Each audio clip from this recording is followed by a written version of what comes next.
Então hoje tu vai ficar por dentro das principais características dos tecidos musculares que adoram cair em prova de vestibular e também gostam de cair em provas de concurso público, tá? Então se você caiu aqui de paraquedas e vai de repente aí até prestar algum concurso público para professor de biologia ou áreas afim, pode ter certeza que o que tem aqui sobre tecido muscular, meu querido, é o que vai estar na sua prova, tá? E se você é um vestibulando, com certeza tem que ficar aqui nessa aula, porque essas características aqui despencam principalmente em provas de vestibular, tá? Então, tecido muscular. Patricão, o que é um tecido? Eu já quero começar daí querendo saber o que molesta é um tecido. Tecido é um conjunto de células. Só que esse conceito aí é um conceito muito nível fundamental, tá ligado? Então a gente diz assim, que tecido é um conjunto de células mais substâncias intercelulares. O que isso quer dizer? Mano, as substâncias que ficam fora das células. Alguns tecidos possuem muitas substâncias intercelulares. Outros tecidos possuem poucas substâncias intercelulares. O ponto é que essas substâncias intercelulares são importantíssimas para o funcionamento de um tecido, o que não vai ser diferente com o nosso tecido muscular, tá? Então, falou em tecido muscular, falou em quê, meu Deus do céu? Contração. Olha aqui, ó. Contraindo aqui, como você está agora fazendo alguma contração muscular. E isso se dá porque esse tecido é formado por células especializadas na contração muscular. O nome dessa célula, o nome dela mesmo, se chama miócito. Mas, popularmente falando, na mesinha do bar, conversando com alguém, nós costumamos chamar elas de fibras musculares. Então tenta fazer sempre essa analogia, tá? Falou em fibra muscular, tá falando de tecido muscular, consequentemente tá falando de miócito. E aqui tá uma imagem de miócito que, meu Deus do céu, olha o nível de desenho aqui, mano, da minha aula. É disso daí, cara, pra pior, viu? Porque pra desenhar, brother, não é comigo. Mas tá aqui, tá? A representação de um miócito.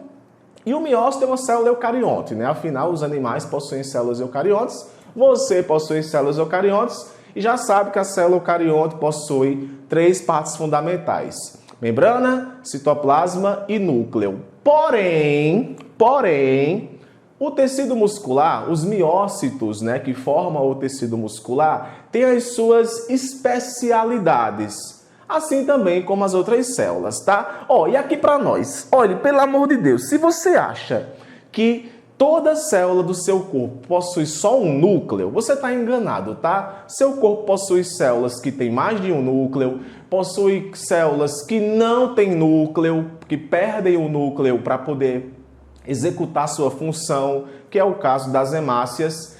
E em se tratando de tecido muscular, os miócitos, eles variam muito. Tem miócito que tem um núcleo, tem miócito que tem 2 núcleos. Minha gente, é um cabaré da bexiga. Beleza? E isso também vai ser importante para classificar o tipo de tecido muscular em específico. Outra coisa que também acontece que confunde a cabeça da gente. Pra que mudar o nome das organelas? Eu não entendo, tá ligado? Às vezes você vai ler um livro de biologia, aí você viu lá, mitocôndria, produção de energia. Mas quando você vai olhar para um miócito, os caras nos livros colocam outro nome. Por exemplo, olha só, a mitocôndria aqui nos miócitos nós chamamos elas de sarcossomos. Olha só. O retículo endoplasmático nós chamamos de retículo sarcoplasmático. Cara, se isso não é para mandar a gente para o inferno, eu não sei. Mas isso adora cair em prova, confunde um pouco. Então, o interessante é que você saiba a nomenclatura correta das estruturas que possuem nessas células, que basicamente é a mesma que você já conhece, muda só o nome, tá? Então as mitocôndrias vão estar presentes nesse tipo de célula que, claro, velho, músculo gasta muita energia. Pelo amor de Deus, você contrai direto. Não é à toa, tá? que as células musculares também possuem glicogênio, justamente para poder suprir a necessidade de glicose, para poder ter glicose, para poder ter energia e, consequentemente, fazer a contração muscular. Só que interessante, o glicogênio muscular ele é muito boçal. Ele não cede as suas moléculas de glicose para a corrente sanguínea. A nossa glicemia, por exemplo, ela é mantida graças ao glicogênio hepático do fígado. Mas é interessante que você lembre, que você anote aí que o tecido muscular, sim, ele possui glicogênio próprio. Beleza?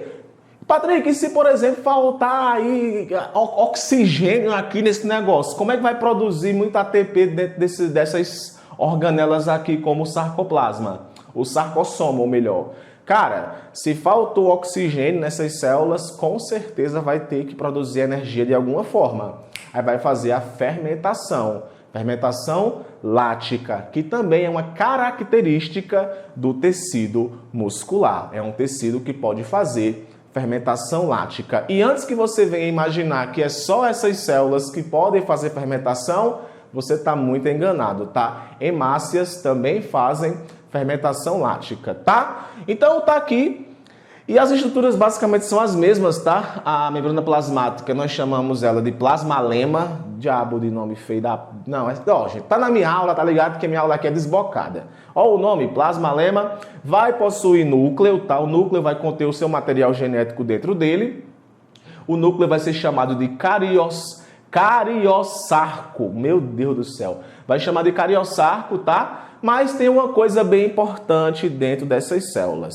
Essas células possuem unidades de contração muscular, que são maquininhas que existem dentro dessa célula, que fica aí proporcionando esse vulco-vulco da célula ficar contraindo e relaxando. Beleza? Essa estrutura, nós chamamos elas de miofibrilas, tá? Só que quando a gente vai visualizar, por exemplo, a nível de microscópio, nós analisamos o conjunto dessas miofibrilas, tudo juntinho lá, que formam o que nós chamamos de sarcômero. Sarcômero nada mais é do que um conjunto dessas miofibrilas. E graças a essas miofibrilas, que são pequenas fibras, é que vai acontecer a contração muscular.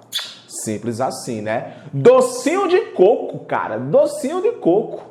Tá vendo? E você não deixou o like ainda aqui nessa aula, que eu não sei porquê, tá? Pelo amor de Deus. Então, miócito, essa célula aqui maravilhosa, quer cair em prova. Pode cair assim na prova. Qual o nome da célula que forma o tecido muscular? Aí lá vai ter um monte de célula. Marca lá a opção miócitos. Marca sem medo. Pode também cair em provas te perguntando assim: qual é o nome das unidades de contração muscular? O nome são as miofibrilas, ok? E olha só, são contráteis devido ao encurtamento das miofibrilas. Aí é que tá. Preste bem atenção. A miofibrila possui diversas proteínas que são importantes para a contração muscular. Além disso, a contração muscular depende demais do retículo endoplasmático liso, uma vez que ele armazena cálcio. Por que eu estou dizendo isso? Porque geralmente, quando as pessoas vão falar acerca de contração muscular, enfatizam as proteínas actina e miosina, que são bastante importantes. Por quê? Porque são elas que estão formando lá, literalmente, as miofibrilas. Tá? Não teve como eu desenhar aqui para vocês.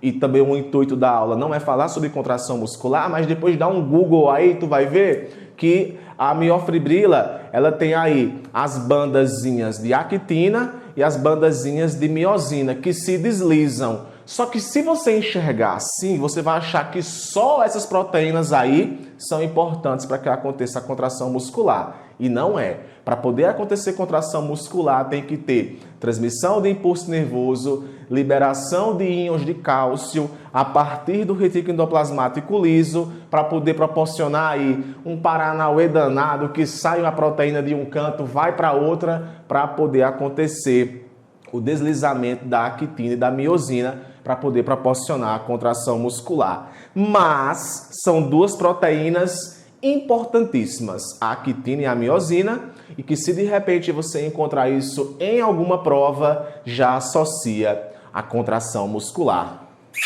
Docinho de coco, meu amor. E ainda tem quem erre um negócio desse, tá? Tem quem erre.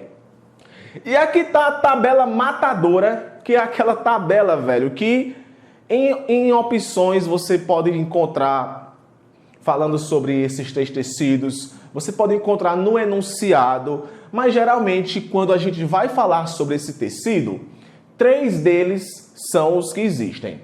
O tecido muscular liso, o tecido estriado cardíaco e o tecido estriado esquelético.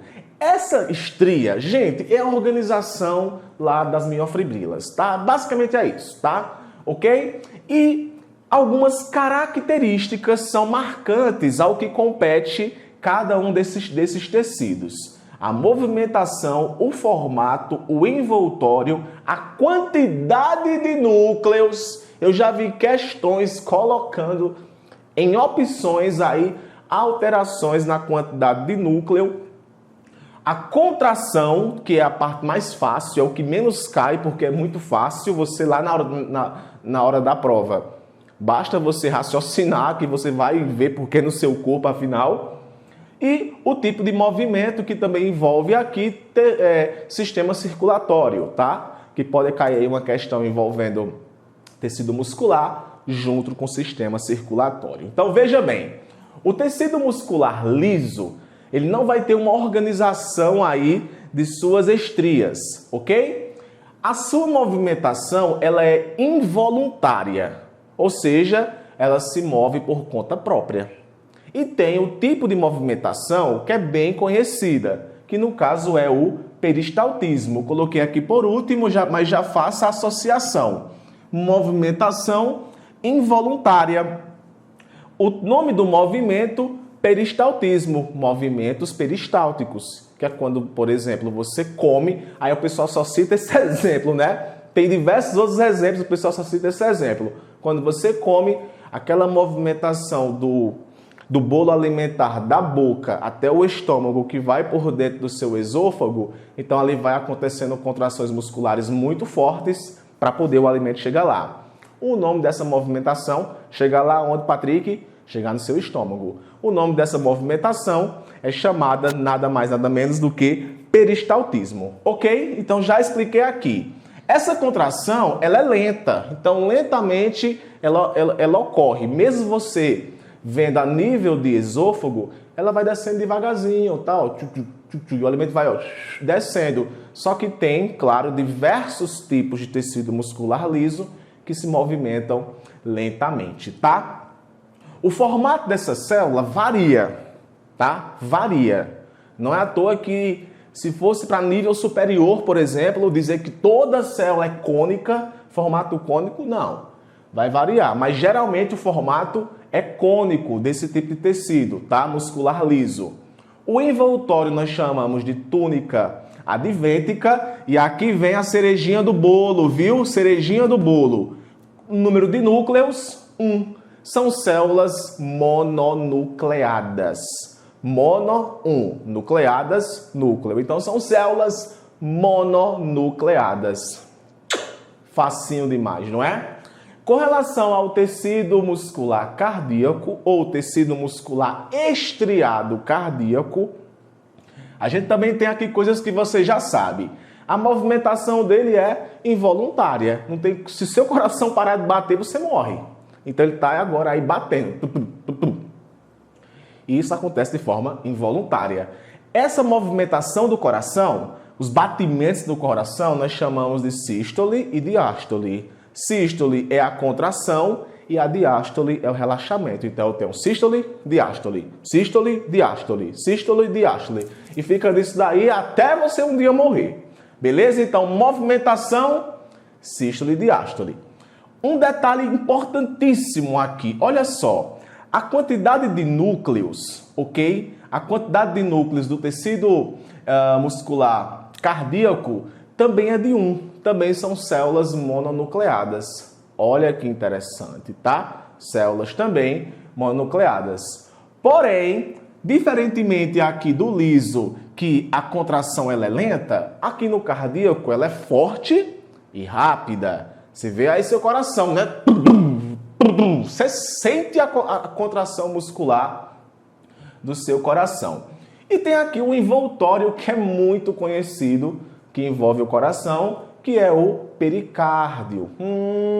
Patrick, aí é que você falou uma coisa que eu tô lembrado. Sim, claro que você está lembrado. Para quem já estudou tecido, sistema circulatório, anatomia do coração, vai lembrar de pericárdio. Então, pericárdio é o envoltório aí do tecido muscular cardíaco, tá? O formato dela geralmente é ramificada e a contração, como eu falei, ela é involuntária. E por fim, o esquelético, aquele que está aí nos seus ossos, né? Envolvendo aí seus ossos, que também é bem conhecido. A movimentação dele é voluntária. Olha só você aqui movimentando o negócio. Então a contração dele é voluntária. O formato das células vão ser células alongadas, beleza? Um detalhe importante é com relação à quantidade de núcleos. São células polinucleadas, vão ser células que irão possuir mais de um núcleo, ok? Por essa razão, são células polinucleadas. É uma célula alongada, como eu falei. O envoltório dela nós chamamos de fáscia muscular. A movimentação ela é parecida com o cardíaco, forte e rápida. E movimentos que são bem conhecidos é a flexão e a extensão. Querido, isso daqui despenca em prova, tá? Despenca em prova. Em que contexto? Tanto no contexto de questão objetiva, para você poder marcar a opção exatamente da característica, como também dentro de opções, que está falando acerca do tecido e coloca um monte de informação lá e geralmente as características gerais despencam ali, tá? Então, olha a belezinha dessa tabela, tá? Tira aí uma foto, tira um print ou melhor e vai lá copiar no seu caderno, tá? Então, gente, é isso, tá? Espero que você tenha gostado desse momento aqui comigo. Deixa aqui nos comentários a sua opinião, sugestões para novas aulas, tipos de aulas aqui no canal. Tem muitas aulas aqui no canal e eu estou regravando aí algumas aulas. Eu espero muito que você tenha gostado, então compartilhe esse vídeo aí para algum amiguinho seu também aprender esse assunto, ok? Um forte abraço e a gente se vê na nossa próxima aula. Valeu!